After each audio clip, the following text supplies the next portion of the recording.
با عرض درود خدمت همراهان کانال مستر فیلمگو. خیلی مفتخریم که امروزم با معرفی یک فیلم جذاب دیگر در خدمت شما عزیزان هستیم. پس تا انتهای این کلیپ همراه ما باشید.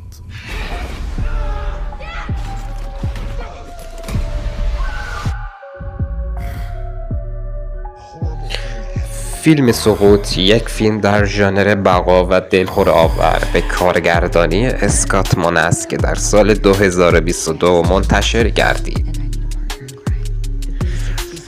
این فیلم درباره دو زن است که از یک برج رادیویی 2000 فوتی بالا می روند و در بالای آن گیر می افتند که راهی نیز برای پایین آمدن وجود ندارد. بکی و هانتر دو دوست جوانی هستند که از معتادان آندرالین هستند.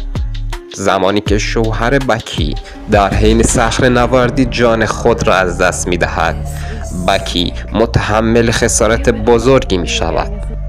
51 هفته پس از مرگ دن، شوهر بکی یک الکلی افسرده است که از پدرش جیمز فاصله گرفته است، زیرا او اظهار داشت که دن اینقدرها که بکی او را ساخته بود مرد خوبی نیست. هانتر دوست بکی در ناامیدی از بکی او را دعوت می کند تا از برج تلویزیونی 2000 فوتی در صحرا بالا بروند.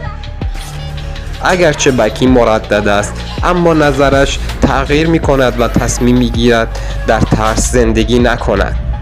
دختران خود را به بالای برج رساندند و در آنجا نردبان برای پایین آمدن از بین می رود و آنها را در بالای آن رها می کنند. سقوط در 12 اوت سال 2022 در ایالات متحده منتشر شد. هزینه ساخت این فیلم $3 میلیون و فروش آن $16.2 میلیون بوده است. فیلم سقوط در کوههای سایه در صحرای موهاوی کالیفرنیا فیلم برداری شده است.